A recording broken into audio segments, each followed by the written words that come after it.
Hi everyone, welcome to my channel Chiku digital.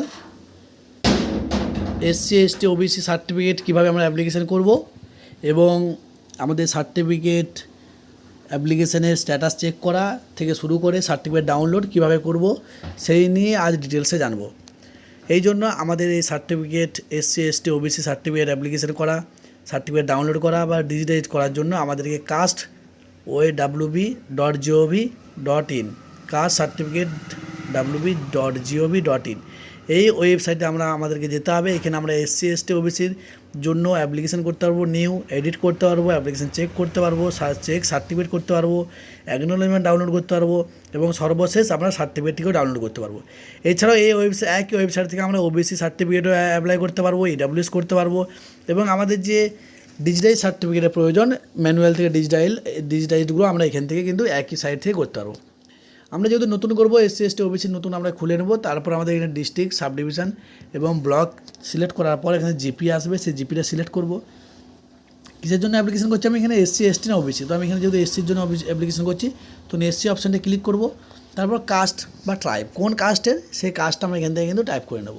Type করার পর আমরা অ্যাপ্লিকেন্টের নাম দেবো, এখানে যে নামটি আধার কার্ডে আছে সেই অনুযায়ী আমরা আধার কার্ড অনুযায়ী নামটি এখানে সিলেক্ট করব। নাম দেওয়ার পর এখানে ফাদার্স নেম টাইপ করব। তো এখান থেকে আমার যেহেতু আধার কার্ডটায় যে নামটি আছে সেই নামটি টাইপ করব। আধার কার্ডের নাম অনুযায়ী নাম, ফাদার্স নেম এবং মোবাইল নাম্বার একটা এখানে দিয়ে দেবো। ইমেল যদি থাকে দিলেও চলবে, না দিলেও চলবে, ম্যান্ডেটরি কিন্তু নয়। যদি থাকে ইমেল আইডিও আমি এর সাথে দিয়ে দেবো। তারপর আমার এগুলো দিয়ে দেওয়ার পর আমার এখানে আছে এপিক নাম্বার, অর্থাৎ ভোটার কার্ড যদি থাকে 18 বছর নিচে হলে ভোটার কার্ড থাকবে না, সেক্ষেত্রে আমার আধার নাম্বার। তারপর খাদ্যসাথীর নাম্বার, খাদ্যসাথী বলতে এখানে আমার রেশন কার্ডে বোঝাচ্ছে। তো রেশন কার্ডে কোন ক্যাটাগরি, পিএইচএইচ, এসপিএইচএইচ, নারকেস 1, সেটা আমরা এখান থেকে সিলেক্ট করব। তো আমার যেহেতু 18 বছর বয়সে কম অ্যাপ্লিক্যান্টের বয়স, তো সেক্ষেত্রে আমি আধার নাম্বারটা এখানে সিলেক্ট করব এবং যেহেতু এখান থেকে আমরা এরপর আমাদের যদি খাদ্যসাথী কার্ড থাকে সাথে তো সেটি দিয়ে দেবো। দিয়ে দেওয়ার পর এখানে আমার তারপর আছে আমার ডেট অফ বার্থ, অর্থাৎ আধার কার্ড অনুযায়ী যে ডিওবিটি আছে সেই ডিওবিটি আমরা সিলেক্ট করব। ডিওবি সিলেক্ট করার পর প্লেস অফ বার্থ, ডিস্ট্রিক্ট এখানে একইভাবে ডিস্ট্রিক্ট সিলেক্ট করব। পুলিশ স্টেশন চলে আসবে, অটোমেটিক পুলিশ স্টেশন সিলেক্ট করব এবং তারপর আমার ভিলেজ নামটা কিন্তু এখানে চলে আসবে। সেই ভিলেজ নেম আমরা এখান থেকে সিলেক্ট করে নেব। ভিলেজ নেম সিলেক্ট করার পরে প্রেজেন্ট অ্যাড্রেস, যে অ্যাড্রেসটা আছে সেই অ্যাড্রেসটা দিয়ে দেবো আমরা। অ্যাড্রেস দেওয়ার পর এখানে ইয়েস করবো, যেহেতু আমার সেম অ্যাড্রেস তো ইয়েস করে দিলে আমার এটা ফিল আপ করার প্রয়োজন হবে না। কেয়ার অফ দিতে হবে, যদি আমার এখানে বাবার থাকে তাহলে বাবার নাম দিয়ে করব। যদি বিয়ে হয়ে যায় সেক্ষেত্রে আমি হাজব্যান্ডের নাম দিয়ে কেয়ার অফ করবো।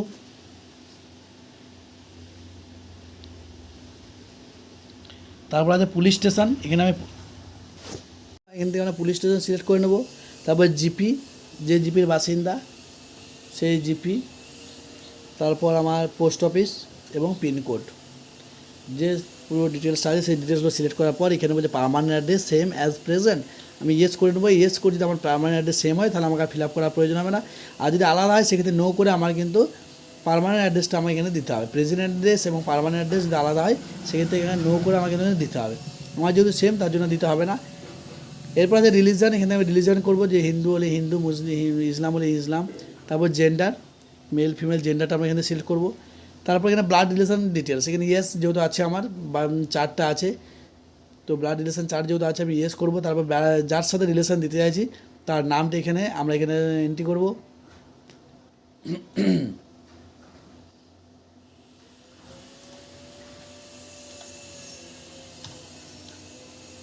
Certificate number, date of issue, কোন তারিখে ইস্যু করা হয়েছে সেই ডেটটা, সার্টিফিকেট অনুযায়ী ডেটটা আমরা এখানে দিয়ে দেবো।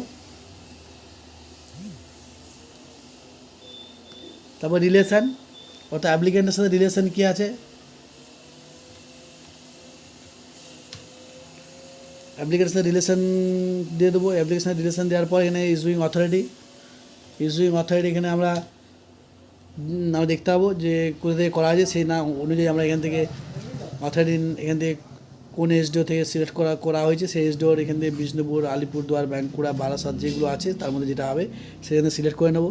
তারপর দুজন রেফারির নাম অর্থাৎ রেফারেন্সের দুজনকার লোকাল দুজন রেফারেন্সের নাম আমাকে দিতে হবে। রেফারেন্সের দুজনের নাম দেওয়ার পর এখানে তার ঠিকানা দিতে হবে।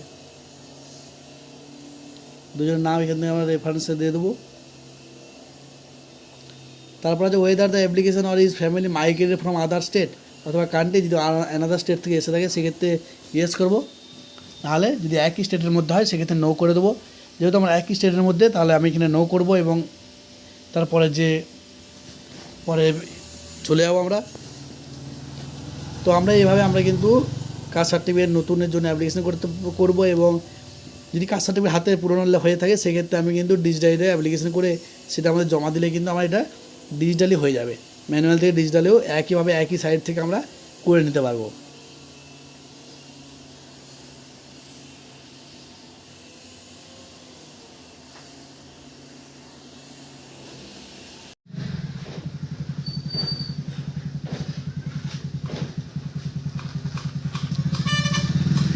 তারপর আমরা সেভ অ্যান্ড কন্টিনিউ বাটনে ক্লিক করবো। সেভ অ্যান্ড কন্টিনিউ বাটনে ক্লিক করার পর আমাদের অ্যাপ্লিকেন্টের ফটো দিতে হবে। অ্যাপ্লিকেন্টের ফটো আমরা কিন্তু সিলেক্ট করে নেব। ছবি সিলেক্ট করার পর এখানে আমার ডকুমেন্টস দিতে হবে, কি ব্লাড রিলেশন চার্জ যেহেতু আমার কাছে আছে সেই ব্লাড রিলেশন চার্জ দেবো এবং তার সাথে তার মেমো নাম্বারটা আমরা এখান থেকে দিয়ে দেবো। এই যে প্রুফ হিসাবে আমি এখান থেকে জন্ম সার্টিফিকেট যেহেতু আমার আছে, জন্ম সার্টিফিকেট দিয়ে সেই জন্ম সার্টিফিকেট রেজিস্ট্রেশন যে নাম্বারটা সেই নাম্বারটা আমরা এখান থেকে ডিটেলস অথবা নাম্বার যেটা চেয়েছে সেখানে দিয়ে দেবো। ফটো আইডেন্টি ডকুমেন্টের ক্ষেত্রেও আমি Aadhaar card, voter card, PAN card এখানে দিয়ে দিতে পারি। যে ডকুমেন্টসে ফটো আছে সেই ড্রাইভিং লাইসেন্স যে কোনো একটা ডকুমেন্টস আমরা এখান থেকে দিতে পারি। তো আমি কিন্তু আধার কার্ড দিয়ে দিচ্ছি। তো এই লিস্টের মধ্যে যেগুলো আছে সেগুলোর মধ্যে যে কোনো একটা দিলেই হবে এবং ওই আধার কার্ডের নাম্বারটা আমি এখানে পুট করে দেবো। তারপর সিটিজেনশিপ প্রুফ অফ সিটিজেনশিপ আছে, তো এখানে আমি আধার কার্ড দিয়ে দেবো কিংবা ভোটার কার্ড যদি থাকে ভোটার কার্ড এখানে ডিটেলস দিয়ে সেখানে আমি লোকাল অথরিটি যে রেসিডেন্স সার্টিফিকেট সেই রেসিডেন্স সার্টিফিকেটটা থাকলেও আমি সেই রেসিডেন্স সার্টিফিকেটের মেমো নাম্বারটা দিয়ে দেবো। তারপর proof of residence in West Bengal সেই একই ব্যাপার, যে এখানেও আমি ওই যে কোনো ডকুমেন্টস এখানে দিয়ে যে ডকুমেন্টস দিয়ে দেবো লোকাল রেসিডেন্সের ডকুমেন্টস দিয়ে দেবো। তারপর information about voter list, voter কার্ডের অনুযায়ী ইনফরমেশানে এখানে একটা দিতে হবে, কার্ড দেবো না মা বাবা যে কোনো একজনের আমি দিতে পারি। তো আমি সেক্ষেত্রে এখানে voter card of voter card সেইটা এখান থেকে আমরা সিলেক্ট করবো, বাবার না মায়ের। তারপর ভোটার কার্ডের নাম্বার দিয়ে দেবো। ভোটার কার্ড নাম্বার দেওয়ার পর কোন অ্যাসেম্বলি এবং অ্যাসেম্বলির নাম, সেই অ্যাসেম্বলি এবং অ্যাসেম্বলির নামটা আমরা এখানে দিয়ে দেবো। পার্ট নাম্বার এবং সিরিয়াল নাম্বার যদি জানা থাকে সেক্ষেত্রে পার্ট নাম্বার এবং সিরিয়াল নাম্বার এখান থেকে আমাকে কিন্তু দিয়ে দিতে হবে। তো আমি যেহেতু বাবার দিচ্ছি তো বাবার ভোটার কার্ড এখান থেকে দিয়ে দিচ্ছি। বাবার সিলেক্ট করার পরে ফাদার সিলেক্ট করব, ভোটার কার্ড অফ, তারপর ভোটার কার্ডের নাম্বার, এখান থেকে ভোটার কার্ডের নাম্বারটা আমরা এখানে টাইপ করব এবং অ্যাসেম্বলি নাম্বার এবং নেম নম্বরটা দিয়ে স্ল্যাশ দিয়ে আমি নেমটা এখানে দিয়ে দেবো। তারপর আমাদের নিচে যে ক্যাপচারিয়া শো করছে সেই ক্যাপচারি আমরা এখান থেকে দেখে টাইপ করব। ক্যাপচারি টাইপ করার পর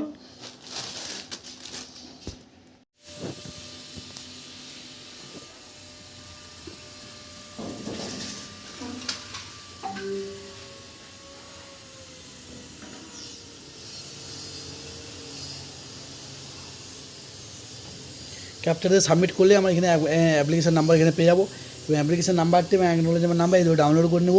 ডাউনলোড করার পর এর সাথে যে ডকুমেন্টগুলো আমি দিলাম সেই ডকুমেন্টসগুলো আমরা এখান থেকে জেরক্স করে আমার কিন্তু এগুলো বিডিও অফিসে জমা করতে হবে। তো এই অ্যাপ্লিকেশান নাম্বার ধরে আমরা কিন্তু সার্টিফিকেট আমি চেক করতে পারবো একইভাবে এবং সার্টিফিকেট হয়ে গেলে পর আমরা কিন্তু এখান থেকে ডাউনলোড করে নিতে পারবো। তো আমরা এখান থেকে অ্যাপ্লিকেশান ফর্মটি ডাউনলোড করবো এবং অ্যাকনোলেজমেন্ট নাম্বার এই দুটি ডাউনলোড করে বিডিও অফিসে আমরা কিন্তু এটা সাবমিট করব এবং কিছুদিন পর আমরা যে চেক করে আমাদের যে সার্টিফিকেটটা হবে সেই সার্টিফিকেটটা আমরা কিন্তু এখান থেকে অনলাইন থেকেই ডাউনলোড করে নিতে পারবো। তো এই ফর্ম দুটো আমার হয়ে গেছে, এরপর আমি এগুলো প্রিন্ট বের করে নিচ্ছি। প্রিন্ট বের করে নেওয়ার পর এগুলোকে আমি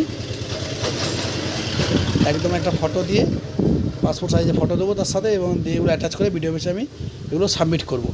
এরপর যদি আমার এই অ্যাপ্লিকেশান নাম্বার ধরে আমি যদি আমার অ্যাপ্লিকেশান স্ট্যাটাসটা চেক করতে চাই সেক্ষেত্রে একইভাবে কাস্ট সার্টিফিকেট www.gov.in এই ওয়েবসাইটে যাব। এই ওয়েবসাইটে যাওয়ার পর আমরা এখান থেকে অ্যাপ্লিকেশান স্ট্যাটাস চেক বা অ্যাপ্লিকেশান যদি কোনো ভুল হয়ে থাকে সেটা আমরা কারেকশনও করে নিতে পারবো, এডিট করে নিতে পারবো। পুনরায় এডিট করার পর আমরা কিন্তু এটা আরেকবার বের করে নিতে হবে। এডিট করার পর ফাইনাল যেটা করবো সেটা আমরা বের করে নিতে হবে। তো এই অ্যাপ্লিকেশন নাম্বারটা ধরে আমরা আমাদের সার্টিফিকেট যদি কোনো ভুল, অ্যাপ্লিকেশনে যদি কোনো ভুল হয়ে থাকে, সেক্ষেত্রে আমরা ভুলটাকে সংশোধন করে নিয়ে আমরা সেই ডকুমেন্টের সাথে করে বিডিও অফিসে সাবমিট করব। এবং স্ট্যাটাসটাও একই ওই অ্যাপ্লিকেশন নাম্বার ধরে আমরা কিন্তু স্ট্যাটাসটাও চেক করবো। আমরা অ্যাপ্লিকেশন নাম্বারটা পরিবর্তন হবে না, একই থাকবে। সেই অ্যাপ্লিকেশন নাম্বারটি ধরে আমরা স্ট্যাটাসটিকে চেক করব। তারপর স্ট্যাটাসে চেক হয়ে যাওয়ার পর ওগুলো আমরা কিন্তু ডাউনলোড করে নেব।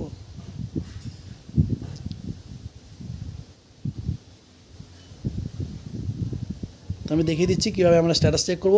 অ্যাপ্লিকেশন নাম্বারটা আমি কপি করে নিলাম। কপি করার পর আমি একইভাবে কাস্ট সার্টিফিকেট wp.gov.in এই সাইডে গিয়ে চেক অ্যাপ্লিকেশন স্ট্যাটাস, চেক অ্যাপ্লিকেশনটা এখান থেকে করে আমি সার্চ করলে আমি দেখতে পাচ্ছি অ্যাপ্লিকেশনটা দেখতে পাচ্ছি কত তারিখে হয়েছে। এবং স্ট্যাটাস কী হচ্ছে, application submitted, hard copy not receive. অর্থাৎ বিডিও অফিসে যেহেতু এখন হার্ড কপি জমা হয়নি, সেক্ষেত্রে আমার কিন্তু নট রিসিভ দেখাচ্ছে। এবং এইভাবে আমি ডাউনলোডও করে নিতে পারবো। ডিজিটাইজ করার জন্য আমাদেরকে ব্লকেজ